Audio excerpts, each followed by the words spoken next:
easy one to do that we get in the habit of not doing as we progress. Number one is we spend a lot of time hunched over driving. We spend a lot of time hunched over at the typewriter. We spend a lot of time just hunched over. We get kind of lazy. Not only does this help decrease our balance, but look what it's doing. It's cutting off our internal organs, which can lead to digestive issues. So we want to straighten up. You know what your mom always told you, stand up straight, honey, stand up straight. I'm not suggesting you have to walk with a book on your head, as my mom told me I had to, but a simple alignment exercise of keeping your ears over your shoulders over your hips. Also, stand up against the wall. Can the back of your head, your shoulders, and your tailbone, can you line that up against the wall? That's really important. If not, I want you to go over to the wall, maybe 2 or 3 times a day, and just practice that, which means taking the shoulders back. Arms are not meant to be like this. Notice how that cuts off our heart region too. We want to keep our heart open to all the great experiences that GetSetUp offers and that is offered to you in life. So the back of the head against the wall, shoulders against the wall, and the tailbone against the wall. Stand like, now you're probably not used to standing like this. You probably feel like, it feels really awkward. That's because for so many years we've not had alignment as the key issue. So let's do that one. We're just gonna stand, spread your toes wide.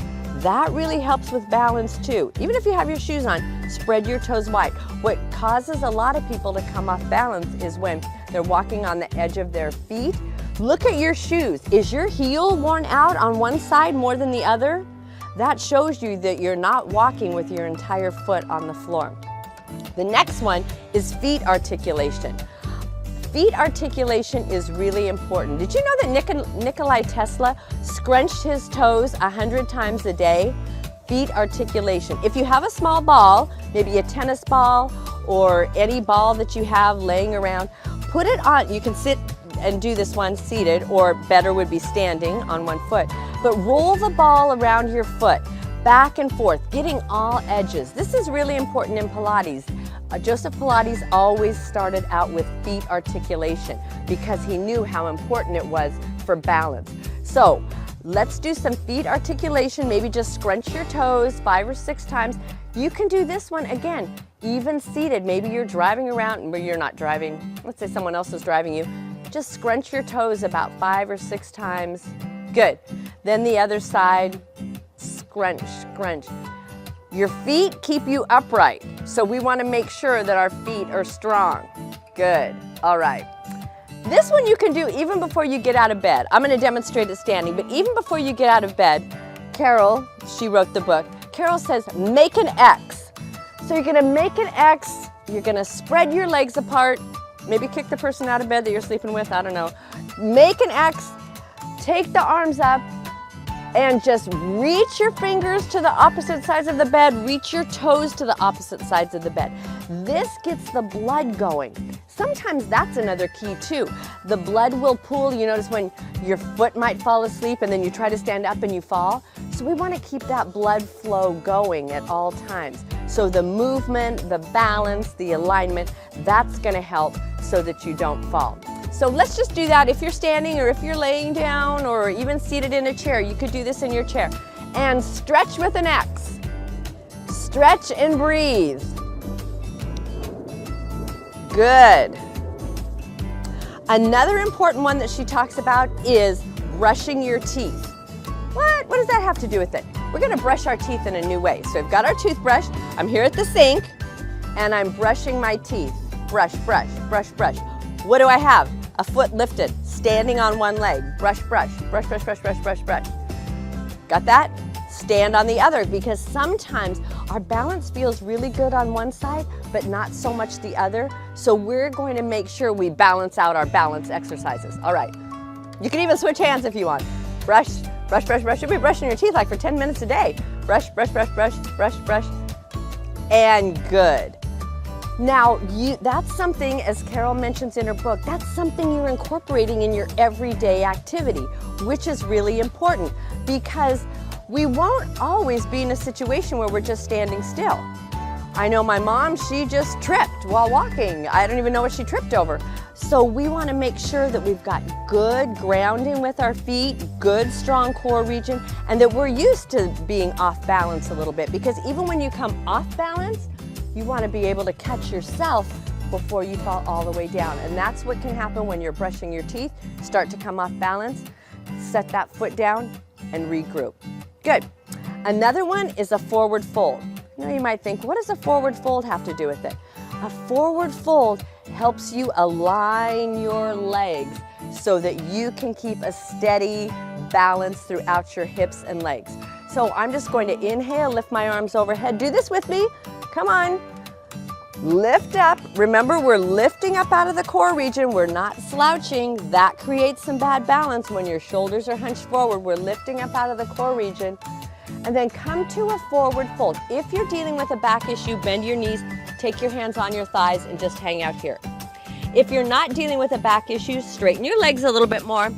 Release your hands maybe to your shins, maybe to the floor. Bring your forehead closer to your knees if possible. Now, where the real balance challenge comes in is getting back up without falling over or without getting dizzy. So the best way to do that is to bend your knees slightly. Make sure your feet are about hip width apart and then slowly come up. Keeping your gaze down so you don't get dizzy, coming back up.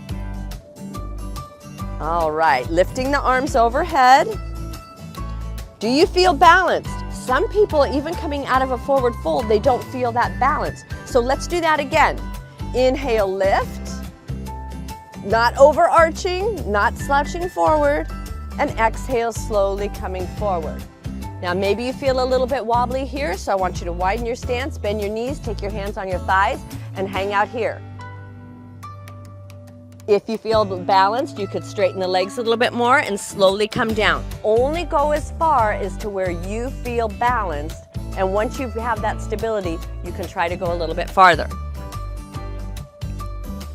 Let me just say that the closer together you have your feet, that's harder to balance. So you can even think about that when you're walking. Maybe you're walking on an even surface.